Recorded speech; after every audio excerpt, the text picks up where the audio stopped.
ಮಾ ಜಾಹ್ನವಿ ತವ್ರ ಮನೆಗೆ ಹೋಗಿದ್ದಾಳಲ್ವಾ? ಎಷ್ಟೊತ್ತಿಗೆ ಬರ್ತಾಳೆ? ಅಪರೂಪಕ್ಕೆ ತವ್ರ ಮನೆಗೆ ಹೋಗಿದ್ದಾಳೆ. ನೀನು ಯಾವಾಗ ಬರ್ತೀಯಾ, ಯಾಕೆ ಹೋದೆ ಅಂತೆಲ್ಲ ನಾನು ಕೇಳೋಕ್ಕಾಗುತ್ತಾ? ಅವಳೇ ಹೇಳಿದ್ದಾಳೆ, ಅಲ್ಲೇನು ಉಳ್ಕೊಳಕ್ಕೆ ಹೋಗೋದಿಲ್ಲ, ಬೇಗ ಬಂದ್ಬಿಡ್ತೀನಿ ಅಂತ. ಬರ್ತಾಳೆ ಬಿಡು. ಅದೇ ಯಾವಾಗ ಬರ್ತಾಳೆ ಅಂತ. ಯಾಕೆ? ನಿಮ್ ಸೊಸೆ ನಮ್ಮ ಮೊಮ್ಮಗಳನ್ನು ಕರ್ಕೊಂಡು ಹೋಗಿದ್ದಾಳಲ್ಲ, ಅದಕ್ಕೆ. ಅದೇನು ನಿಮ್ಮ ಸೊಸೆ ಅಂತ ಅಂತಿದೀಯ ನೀನು? ಅವಳು ನನಗೆ ಮಾತ್ರ ಸೊಸೆನಾ? ಅಲ್ಲ, ನನಗೂ ಸೊಸೆನೇ, ಆದ್ರೆ ನನಗೆ ಅವಳ ಮೇಲೆ ಕೋಪ ಬಂದಿದೆ, ಅದಕ್ಕೆ. ನಿನಗೆ ಜಾನ್ವಿ ಮೇಲೆ ಕೋಪನಾ? ಕೋಪ ಅಂದ್ರೆ ಆ ಥರ ಕೋಪ ಅಲ್ಲ ಅಮ್ಮ. ಅಲ್ಲ, ಈಗ ತವ್ರ ಮನೆಗೆ ಬಟ್ಟೆ ಒಡವೆ ಕೊಡಕ್ ಹೋಗೋದಕ್ಕೆ ನಮ್ಮ ಆದಿತ್ಯನೂ ಯಾಕೆ ಕರ್ಕೊಂಡು ಹೋಗ್ಬೇಕು ಅವಳು ಅಂತ. ಏನು ಮಾಲ್ತಿ, ಈ ಥರ ಎಲ್ಲ ಮಾತಾಡ್ತಾ ಇದೀಯಾ? ಅತಿಥಿ ನಮ್ಮಗಳು ಮಾತ್ರ ಮೊಮ್ಮಗಳಲ್ಲ, ಅವಳ ಅಪ್ಪ ಅಮ್ಮನ ಕೂಡ. ಅವ್ರಿಗೂ ಆಸೆ ಇರಲ್ವಾ ತನ್ನ ಮೊಮ್ಮಗಳು ನೋಡಬೇಕು, ಅವಳ ಜೊತೆಗೆ ಆಟ ಆಡಬೇಕು ಅಂತ? ಮಾಲ್ತಿ, ನೀನು ಈ ಥರ ಎಲ್ಲ ಯೋಚನೆ ಮಾಡೋದು ಸ್ವಾರ್ಥ. ಇವಾಗ ಗೊತ್ತಾಯ್ತಮ್ಮ, ಸಾರಿ. ಅದು ಅದಿತಿ ಯಾವಾಗಲೂ ನಮ್ಮ ಕಣ್ಮುಂದೆನೇ ಓಡಾಡ್ಕೊಂಡಿರ್ತಿದ್ಲಲ್ವಾ, ಇವತ್ತು ಕಾಣಿಸ್ಲಿಲ್ಲ, ಅದಕ್ಕೆ ಸ್ವಲ್ಪ ಕಿರಿಕಿರಿ ಆಯಿತು, ಹಾಗೆ ಹೇಳಿದೆ. ನೀನು ಸಾರಿ ಎಲ್ಲ ಬೇಡ. ನನ್ನ ಹತ್ರ ಹೇಳಿದ್ದನ್ನ ಜಾನ್ವಿ ಹತ್ರ ಹೇಳಿಲ್ವಲ್ಲ ನೀನು. ನನ್ನ ಪುಣ್ಯ, ನಾನೇ ನಿನಗೆ ಥ್ಯಾಂಕ್ಸ್ ಹೇಳಬೇಕು. ಏನು ಅತ್ತೆ ಸೊಸೆ ಥ್ಯಾಂಕ್ಸ್ ಎಲ್ಲ ಹೇಳ್ಕೊತಿದ್ದೀರಾ? ಅದು ಅದು ಅದು ಅಯ್ಯೋ, ಅದೇನು ಅಷ್ಟು ಮುಖ್ಯವಾದ ವಿಷಯ ಅಲ್ಲ ಬಿಡು ಜಾಹ್ನವಿ. ನೀನು ಅಮ್ಮನ ಮನೆಗೆ ಹೋಗಿದೆಯಲ್ಲ, ನಿಮ್ಮ ತವ್ರ ಮನೆಯವ್ರಿಗೆ ನಾವು ಕೊಟ್ಟಿರೋ ಉಡುಗೊರೆ ಬಟ್ಟೆ ಎಲ್ಲ ಇಷ್ಟ ಆಯ್ತಾ? ಅವರಿಗೆಲ್ಲ ತುಂಬ ಇಷ್ಟ ಆಯಿತು. ಆದರೆ ಇಷ್ಟೊಂದೆಲ್ಲ ಎಕ್ಸ್ಪೆನ್ಸಿವ್ ಯಾಕೆ, ಸಿಂಪಲಾಗಿ ಒಂದು ಜೊತೆ ಕಳಿಸ್ಬೇಕಿತ್ತಲ್ಲ ಅಂತ ಹೇಳಿದ್ರು. ಆಮೇಲೆ ನಾನು ನೀವೇ ಫೋರ್ಸ್ ಮಾಡಿ ಕಳಿಸಿದ್ದೀರಾ ಅಂತ ಹೇಳಿದ್ರು. ಥ್ಯಾಂಕ್ಸ್ ಹೇಳಕ್ಕೆ ಹೇಳಿದ್ದಾರೆ, ಹೇಳ್ಬಿಟ್ಟಿದ್ದೀನಿ. ಏನು ಹುಡುಕ್ತಿದ್ದೀರಾ ಅತ್ತೆ? ಅದು ನೀನು ಅದಿತಿನ ಕರ್ಕೊಂಡು ಹೋಗಿದೆಯಲ್ವಾ, ನಿನ್ನ ಜೊತೆ ಬರಲಿಲ್ವಲ್ಲ ಅಂತ. ಅದಿತಿನಾ? ತುಂಬ ದಿನ ಆದಮೇಲೆ ಅಪ್ಪನ ಮನೆಗೆ ಹೋಗಿದ್ನಲ್ಲ, ಅಪ್ಪ ಅವಳನ್ನ ಹೆಗ್ಲ ಮೇಲೆ ಕೂರಿಸ್ಕೊಂಡು ಊರೆಲ್ಲ ಸುತ್ತಾಡಿದ್ರು. ನಮ್ಮ ರವಿ ಕೂಸಿ ಮರಿ ಮಾಡ್ದ, ಅಮ್ಮ ಎಲ್ಲ ತಿಂಡಿ ಎಲ್ಲ ಮಾಡಿಕೊಟ್ಟಿದ್ರು. ಅವಳಲ್ಲೇ ತಿನ್ಕೊಂಡು ಅಜ್ಜನ ಜೊತೆ ಕೂತ್ಕೊಂಡಿದ್ಲು. ಇನ್ನೇನು ಹೊರಡುವಾಗ ಅಪ್ಪನ ಜೊತೆ ಕಟ್ಟೆ ಮೇಲೆ ಕೂತಿದ್ಲು. ಬಾ ಅಂತ ಹೇಳಿದ್ರೆ ನನ್ನ ಜೊತೆ ಬರಲ್ಲ ಅಂತ ಹಠ ಮಾಡೋಕ್ಕೆ ಸ್ಟಾರ್ಟ್ ಮಾಡಿಬಿಟ್ಲು. ಅದಕ್ಕೆ ಅಪ್ಪ ನೀನು ಒಂದಿನ ಇದ್ದು ಹೋಗು ಅಂತ ಹೇಳಿದ್ರು. ಎಂಗೇಜ್ಮೆಂಟ್ ನಾಳೆ ಇದೆ, ನಾನು ಅಲ್ಲೇ ಇರೋಕ್ಕಾಗತ್ತಾ? ಅದಕ್ಕೆ ಅಪ್ಪನಿಗೆ ಅವಳಿಗೆ ಅಲ್ಲೇ ಇರಲಿ, ನಾಳೆ ಬರ್ತಾ ಕರ್ಕೊಂಡು ಬನ್ನಿ ಅಂತ ಹೇಳಿ ಬಂದೆ. ನಾನು ಮಾಡಿದ್ದು ಸರಿ ಅಲ್ವಾ ಅತ್ತೆ? 100% ಕರೆಕ್ಟು ಅಲ್ವಾ ಮಾಲ್ತಿ? ಹಾಂ ಹಾಂ ಹಾಂ, ಸರಿ ಸರಿ. ಅಯ್ಯೋ, ಮರ್ತೇ ಬಿಟ್ಟಿದ್ದೆ. ಎಂಗೇಜ್ಮೆಂಟ್ ದಿನ ಅಡುಗೆ ಮಾಡೋಕ್ಕೆ ಭಟ್ರಿಗೆ ಹೇಳ್ತೀನಿ. ಅಲ್ಲ, ನಾನೇನು ಮಾಡಲಿ ಮತ್ತೆ? ನಾನೇನು ಮಾಡಲಿ ಅಂದರೆ, ತಂಗಿಯಂದ್ರ ಜೊತೆಗೆ ನಿನ್ನ ಸೊಸೆ ಜೊತೆಗೆ ಎಂಜಾಯ್ ಮಾಡು. ನನ್ನ ತಂಗಿಯರಿಗೆ ಅವ್ರ ಜೊತೆಗಾರರು ಸಿಕ್ಬಿಟ್ರೆ ನನ್ನ ಹತ್ರ ಮಾತಾಡ್ತಾರಮ್ಮ. ಇನ್ನು ಈ ಸೊಸೆ ಮನೇಲಿರೋ ಕೆಲಸನೆಲ್ಲ ಹುಡುಕಿ ಮಾಡ್ತಿರ್ತಾಳೆ. ಸಾಲದು ಅಂತ ಗಂಟೆಗೆ ಒಂದು ಸಾರಿ ಶ್ರೀಗೆ ಇಲ್ಲಿ ಆಗ್ತಿರೋ ವಿಷಯನೆಲ್ಲ ವರದಿ ಒಪ್ಪಿಸ್ತಾಳೆ. ಇನ್ನು ನಾನು ಒಂಟಿನೇ ತಾನೇ. ಅತ್ತೆ, ಅದಕ್ಕೇನಂತೆ, ಈಗ ನಿಮ್ಮ ಯಜಮಾನ್ರು ಎಲ್ಲಿದ್ದಾರೆ ಅಂತ ಗೊತ್ತಾಗಿದೆಯಲ್ಲ, ಗಂಟೆಗೆ ಒಂದ್ಸಲಿ ಏನು 5-5 ನಿಮಿಷಕ್ಕೆ ಒಂದ್ಸಲಿ ಫೋನ್ ಮಾಡಿ. ಹೇ ಜಾಹ್ನವಿ, ಸುಮ್ಮನೆ ಇರೆ, ನಾನು ಆ ಅರ್ಥದಲ್ಲಿ ಹೇಳಿಲ್ಲ. ಇನ್ಯಾವ ಅರ್ಥದಲ್ಲೋ? ಅಮ್ಮ, ಎಂಗೇಜ್ಮೆಂಟು ನಮ್ಮಲ್ಲೇ ನಡೆಯೋದು ತಾನೆ. ಮಗುಗೆ ಊಟ ಮಾಡಿಸ್ತಾ ಮಲಗಿಸ್ತಾ ಹೊತ್ತು ಹೋಗಿದ್ದೆ ಗೊತ್ತಾಗಲಿಲ್ಲ. ಅದು ಅಲ್ಲದೆ ನಾಳೆ ಅಡುಗೆಯವ್ರು ಬರ್ತಾರೆ ಅಂದ್ಕೊಂಡಿದ್ದೆ. ನೀವ್ಯಾಕೆ ಇಷ್ಟೊಂದು ಫೀಲ್ ಮಾಡ್ಕೋತಿದ್ದೀರಾ? ಇವತ್ತು ನಾಳೆ ನಿಮ್ಮ ಸಹಾಯದ ಅಗತ್ಯ ನಮಗಿಲ್ಲ. ನೀನು ಹೇಳಿಬಿಟ್ರೆ ಮುಗಿತಾ, ನನಗೆ ಸಮಾಧಾನ ಆಗೋದು ಬೇಡವಾ? ಒಂದು ಕೆಲಸ ಮಾಡು, ನೀನು ಕ್ಯಾರೆಟ್ ತುರಿತಾ ಇರಿ, ಬೇರೆ ಏನಾದರೂ ಕೆಲಸ ಇದ್ದರೆ ನಂಗೆ ಹೇಳೋಣ, ಮಾಡ್ತೀನಿ. ಬೇಡ. ಏನು ಬೇಡ? ನೀವು ಮತ್ತೆ ಅಡುಗೆ ಮನೆಗೆ ಬರಬಾರ್ದು. ಯಾಕೆ? ನಾಳೆ ನಿಮ್ಮ ದಿನ, ನೀವು ಯಾವ ಕೆಲಸನೂ ಮಾಡಿಕೊಡ್ದು. ಹೇಗೂ ಮದುವೆ ಆದಮೇಲೆ ಇಲ್ಲೇ ಇರೋಕ್ಕೆ ನಂದನೂ ಒಪ್ಪಿದ್ದಾರೆ. ಆಮೇಲೆ ನೀವೇ ಎಲ್ಲ ಕೆಲಸನೂ ಮಾಡಿ, ಆಯ್ತಾ? ಈಗ ಹೋಗಿ. ಮದುವೆ ಆಗೋವರೆಗೂ ನೀವು ನಿಮ್ಮ ಅಲಂಕಾರ, ನಿಮ್ಮ ಆರೋಗ್ಯ ನೋಡ್ಕೊಳ್ಳಿ, ಸಾಕು. ನನಗೆಲ್ಲ ಹೊಸ ಜೀವನ ಕೊಡ್ತಿರೋ ನಿಮಗೆ ಹೇಗೆ ಥ್ಯಾಂಕ್ಸ್ ಹೇಳಬೇಕು ಅಂತಲೇ ಗೊತ್ತಾಗ್ತಿಲ್ಲ ಜಾನ್ವಿ. ಅಡುಗೆ ಆದಮೇಲೆ ಊಟ ಮಾಡಿ. ಇವತ್ತಿಗೆ ನೀವು ಅಷ್ಟು ಕೆಲಸ ಮಾಡಿದ್ರೆ ನೀವು ಥ್ಯಾಂಕ್ಸ್ ಹೇಳ್ದಾಗೆ ಲೆಕ್ಕ. ಹೌದು, ಅತ್ತೆ ಯಾಕಿನ್ನೂ ಬಂದಿಲ್ಲ? ಪುರೋಹಿತರ ಹತ್ರ ಹೋಗಿ ಬೇಗ ಬಂದ್ಬಿಡ್ತೀನಿ ಅಂತ ಹೇಳಿದ್ರು ಅಲ್ವಾ? ನಿಮಗೆ ಯಾಕೆ ಇಲ್ಲದೆ ಇರೋ ಟೆನ್ಷನ್ನು?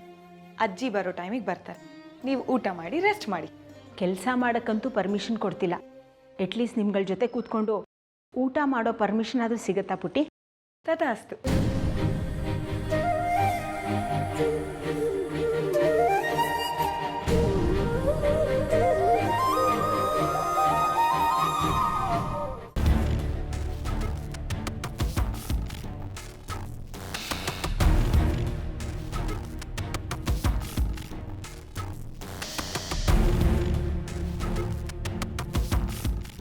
ಜಾನ್ವಿ, ಯಾಕೆ ವಸು ಗಾಬರಿ ಆಗಿದ್ದೀರಾ?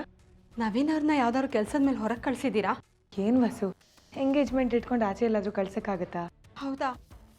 ಆವಾಗಿಂದ ಅವ್ರ ಫೋನಿಗೆ ಟ್ರೈ ಮಾಡ್ತಿದ್ದೀನಿ, ರಿಸೀವ್ ಮಾಡ್ತಿಲ್ಲ. ನಮ್ಮ ಮದುವೆ ಗೊತ್ತಾದಾಗಿಂದ ಇವತ್ತವರೆಗೂ ಯಾವತ್ತೂ ಹೀಗೆ ಮಾಡಿಲ್ಲ. ಬ್ಯುಸಿ ಇದ್ದರೆ ನಾನು ಬ್ಯುಸಿ ಇದ್ದೀನಿ ಆಮೇಲೆ ಫೋನ್ ಮಾಡ್ತೀನಿ ಅಂತ ಮೆಸೇಜ್ ಆದರೂ ಮಾಡ್ತಿದ್ರು. ಇವತ್ತು ಅದನ್ನು ಮಾಡಿಲ್ಲ. ಬರೀ ನವೀನ್ ಅವ್ರ ಫೋನ್ ಮಾತ್ರ ಅಲ್ಲ, ಸುನೀಲ್ ಅವ್ರ ಫೋನು ಸ್ವಿಚ್ ಆಫ್ ಬರ್ತಿದೆಯಂತೆ. ಬೇಬಿ ಬೇಜಾರು ಮಾಡ್ಕೊಂಡು ರೂಮಲ್ಲಿ ಕೂತ್ಕೊಂಡಿದ್ದಾಳೆ. ಹೌದಾ? ಒಂದು ನಿಮಿಷ, ನಾನು ಸುನೀಲ್ ಟ್ರೈ ಮಾಡ್ತೀನಿ. The number you're calling is switched off right now. ಹೌದಲ್ಲ, ಇವನ್ ಫೋನು ಸ್ವಿಚ್ ಆಫ್ ಆಗಿದೆ. ನಾನು ರವಿಗೆ ಫೋನ್ ಟ್ರೈ ಮಾಡ್ತೀನಿ.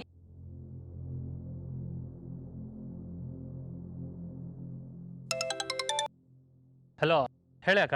ಸುನಿಲ ಎಲ್ಲೋ? ಇಷ್ಟೋ ತನಕ ಇಲ್ಲೇ ಇದ್ದ, ಈಗ ಬರ್ತೀನಿ ಒಂದು 5 ನಿಮಿಷ ಅಂದ್ಬಿಟ್ಟು ಹೋದ. ಯಾಕೆ?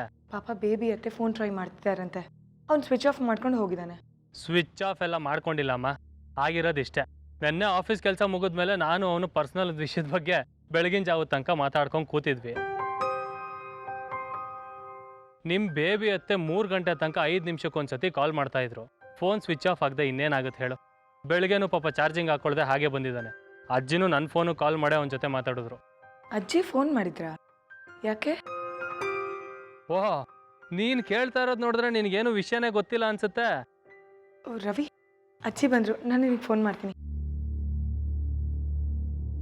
ಒಂದು ಲೋಟ ನೀರು ತಗೊಂಡ್ ಬಾ.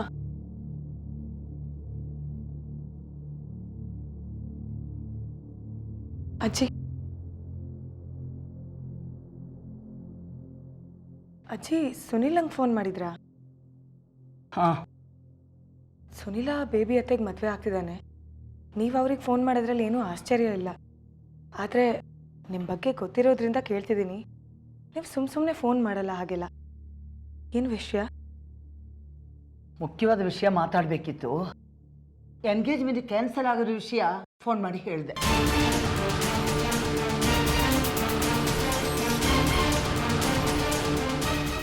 ಎಂಗೇಜ್ಮೆಂಟ್ ಕ್ಯಾನ್ಸಲ್ ಆಗಿರೋ ವಿಷಯನ? ಏನು ಮಾತಾಡ್ತಿದ್ದೀರಾ ನೀವು? ನಾಳೆ ಬೆಳಗ್ಗೆ ಎಂಗೇಜ್ಮೆಂಟ್, ಅದನ್ನು ಕ್ಯಾನ್ಸಲ್ ಆಗಿದೆ ಅಂದರೆ ಅರ್ಥ ಆಗ್ತಿಲ್ಲ ನನಗೆ. ನೀವು ಇಂಥ ವಿಷಯದಲ್ಲೆಲ್ಲ ತಮಾಷೆ ಮಾಡಲ್ಲ. ಏನಾಯ್ತಜ್ಜಿ? ಪುರೋಹಿತರನ್ನ ನೋಡಕ್ಕೆ ಹೋಗಿದ್ನಲ್ಲ, ಆ ವಿಷಯ ನನಗೆ ಗೊತ್ತು. ಅದೇ ನಾಳೆ ಎಂಗೇಜ್ಮೆಂಟ್ ಮಾಡೋಕ್ಕೆ ಒಳ್ಳೆ ದಿನ ಅಲ್ಲ, ಮದುವೆ ದಿನಾನೇ ಒಟ್ಟಿಗೆ 2 ಮಾಡಿ ಮುಗಿಸಿ ಅಂತ ಹೇಳಿದರು. ಈಗ ಇದ್ದಕ್ಕಿದ್ದಂಗೆ ಅದು ಹೇಗೆ ಹೇಳ್ಬಿಡ್ತಾರೆ? ಹಾಗಲ್ಲ ಅತ್ತೆ, ನಾಳೆ ಒಳ್ಳೆ ದಿನ, ನಾಳೆನೇ ಎಂಗೇಜ್ಮೆಂಟ್ ಮಾಡಿ ಅಂತ ಅವರೇ ಅಲ್ವಾ ದಿನ ಗೊತ್ತು ಮಾಡಿದ್ದು? ಹೌದು. ಮತ್ತೆ ಈಗ ಎಂಗೇಜ್ಮೆಂಟ್ ಹಿಂದಿನ ದಿನ ಹೀಗೆ ಮಾತಾಡೋಕೆ ಏನು ಕಾರಣ? ಅದನ್ನು ನಾನು ಕೇಳಿದೆ ಅವ್ರನ್ನ. ಅದಕ್ಕವರು ಕೆಲವು ದೈವಿಕ ಕಾರಣಗಳನ್ನು ಬಿಡಿಸಿ ಹೇಳೋಕ್ಕಾಗೋದಿಲ್ಲ. ಜುಲೈ 3ರಂದು ಎಂಗೇಜ್ಮೆಂಟು ಮತ್ತು ಮದುವೆಗೆ ಒಳ್ಳೆ ದಿನ, ಆವತ್ತೇ 2 ಒಟ್ಟಿಗೆ ಮಾಡಿಬಿಡೋಣ ಅಂತ ಅಂದರು. ಅದು ಸಾಕಲ್ವ ನಮಗೆ? ಸುನೀಲನ್ಗೆ ಫೋನ್ ಮಾಡಿ ಹೇಳಿದೆ, ನವೀನನ್ಗೆ ಮೀಟ್ ಮಾಡಿ ವಿಷಯ ಹೇಳಿ ಬಂದಿದ್ದೀನಿ. ಅವನು ನನ್ನ ಮುಂದೆ ನಿಂತಾಗ ಅವನಿಗೆ ಪದೇ ಪದೇ ಫೋನ್ ಬರ್ತಾ ಇತ್ತು. ಅದು ನಿಂದೇ ಫೋನ್ ಇರಬೇಕಲ್ವಾ? ನನ್ನ ಮುಂದೆ ಫೋನ್ ರಿಸೀವ್ ಮಾಡೋಕ್ಕೆ ಮುಜುಗರ ಆಗಿರಬೇಕು, ಅದಕ್ಕೆ ಕಟ್ ಮಾಡ್ದ. ಅದನ್ನೇ ತಪ್ಪು ತಿಳ್ಕೊಂಡು ಜಗಳಕ್ಕೆ ನಿಲ್ಬೇಡ. ಬಸ್ಸು, ಇನ್ನೂ ಮುಖ ಯಾಕೆ ಸಪ್ಪಕ್ಕೆ ಮಾಡ್ಕೊಂಡಿದ್ದೀರಾ? ನವೀನ್ ಅವ್ರು ಸೇಫ್ ಆಗಿದ್ದಾರೆ ಅಂತ ಗೊತ್ತಾಯ್ತಲ್ವಾ? ಎಂಗೇಜ್ಮೆಂಟು ಕ್ಯಾನ್ಸಲ್ ಆಗಿಲ್ಲ, ಬರೀ ಪೋಸ್ಟ್ಪೋನ್ ಆಗಿರೋದು. ಎಂಗೇಜ್ಮೆಂಟ್ ಪೋಸ್ಟ್ಪೋನ್ ಆಗಿದೆ ಅಂತ ಬೇಜಾರು ಮಾಡ್ಕೊಳ್ಳೋ ಬದಲು ಮದುವೆ ದಿನ ಹತ್ರ ಬರ್ತಿದೆ ಅಂತ ಖುಷಿಯಾಗಿರಿ ಅಲ್ವಾ ಅಜ್ಜಿ?